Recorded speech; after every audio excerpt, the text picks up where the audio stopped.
before we want to model or before we go for model a protein, because if we want to model in a collagenous type of fiber, protein fiber, then we have to focus here for the pie chart plot. But for other cases, if you want to have, if I have the picture sheet, then we have to see it is parallel or anti-parallel. Based on that, I will focus here or here. I have to see if I am focusing on alpha R, that means the right-handed alpha helix, then I will focus here, and sometimes on this. If we have the left-hand alpha helix, we will focus here, okay? Because this is the permissible zone. So Ramachandran plot, from this aspect, now I think you can understand how to interpret the Ramachandran plot, what is its importance, and how to exploit this when we go for actual protein modeling. Fine. Okay. Now, again, I am coming to my whiteboard. So this, I think Ramachandran plot is a bit clear to you. So now I am coming to my whiteboard. Now you know the Ramachandran plot. Next, I will come to now actual protein modeling. What is the step? Okay. So before that, I want to clean the board a bit.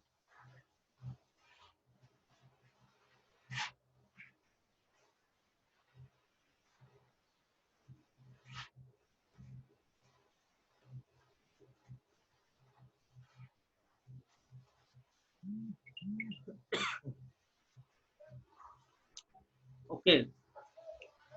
So yesterday's lecture, I have given you 3 steps of protein modeling. First one, the having a template. Okay, I am repeating this one again. So how to do actual protein modeling? First one, know the sequence. Know the sequence. Okay. Then second one, model the protein. And third one, validate the model. So how the sequence now, what is meant by know the sequence of the protein is the primary structure.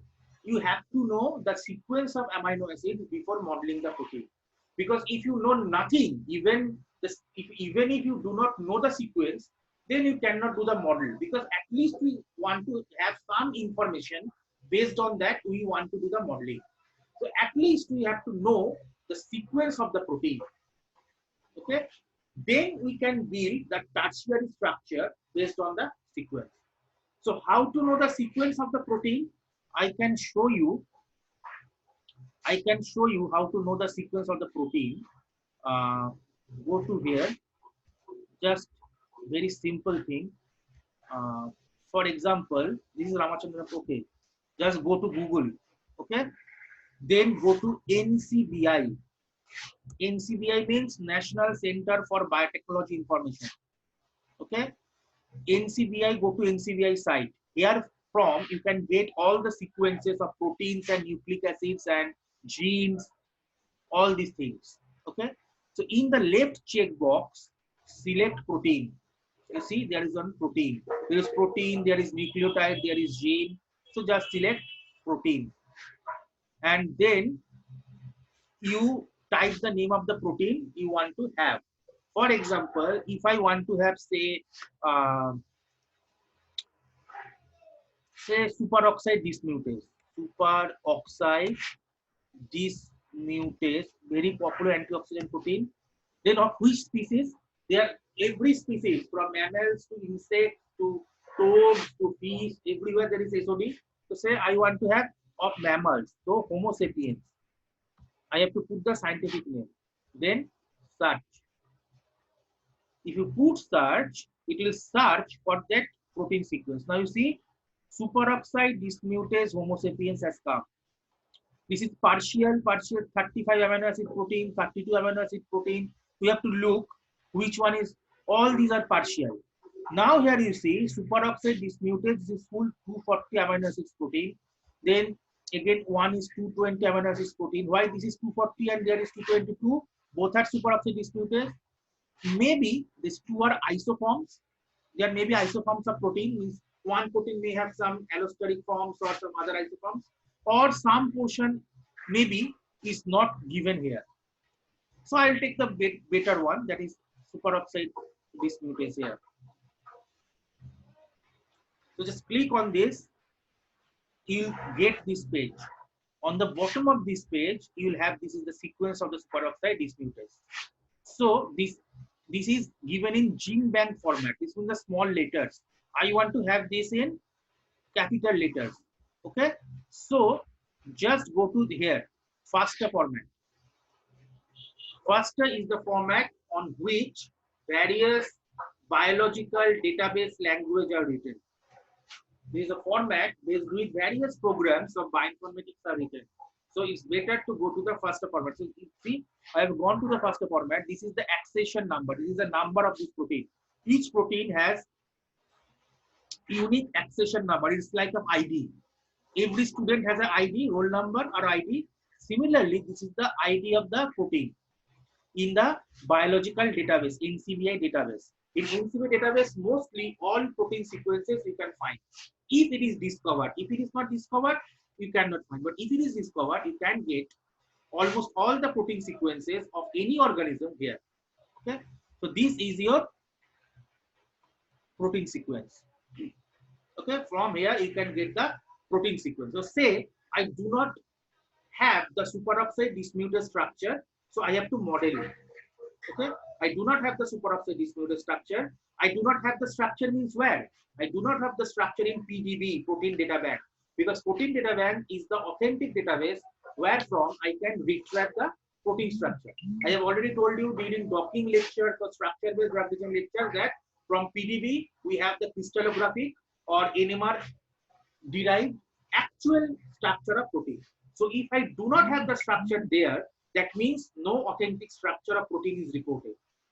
So I have to model the structure by my own. That means I have to computationally predict the protein structure. Then I can do for docking and other drug discovery steps. So this is my sequence. So the first step, what I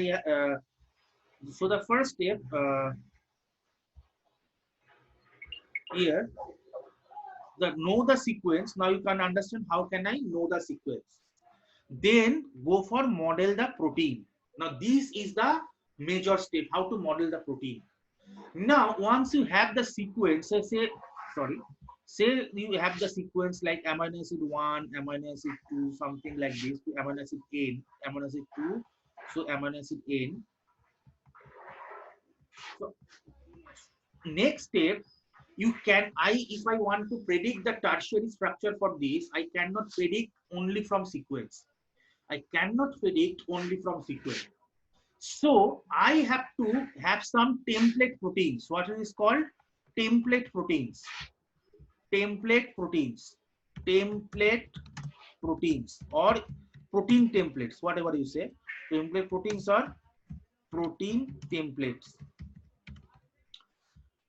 whose PDB structure is known, whose authentic structure, whose crystallographic structure is known.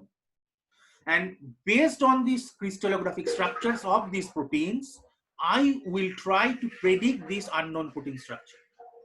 Based on these known protein structures, which will be used as template, I will try to predict these unknown protein structures. Now, how these template proteins are chosen? It has been observed that the sequence has a very high contribution over the tertiary structure of protein.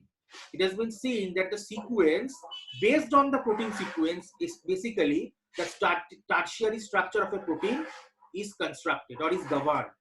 Whatever tertiary structure you get, if you analyze 100 protein tertiary structures with 100 protein sequence, you will see when the sequence varies in a particular direction or with particular amino acids, the tertiary structure also varies with the particular direction and with the particular change of amino acids or with the particular change of its dihedral angle, bond angle, torsional angle, everything.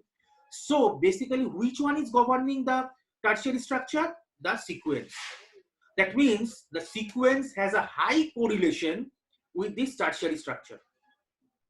So using this property, I have to choose the template proteins. That means that I have to choose the template proteins, at least 3 to 4 template proteins. There are different modeling techniques. The basic modeling technique adopts that I have to choose at least 3 to 4 template proteins, at least 3 to 4 template proteins whose structural, whose sequence similarity, whose similarity is sequence is very high with my query protein. This is called query protein. Query means which is under testing, which is under question. Query protein means it is under question.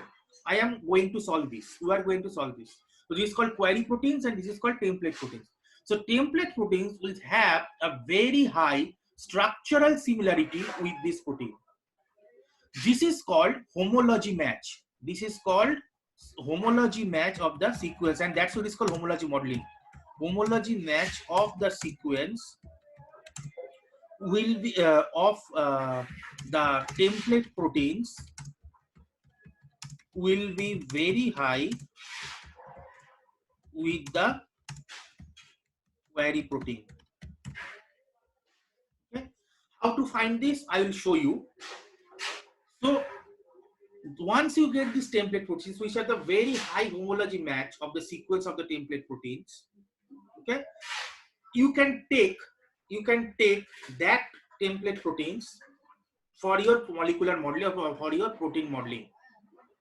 Okay, so now there are software algorithms where you put the template proteins as the template and your unknown protein for which only the sequence is known as the query protein. So there are algorithms in the software which will do one by one matching of the template protein and the query protein, and based on the template protein tertiary structure, it will build the query protein tertiary structure.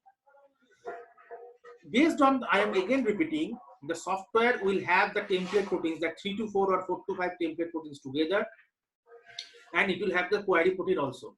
Then from all the template proteins, it will draw a hybrid kind of structure.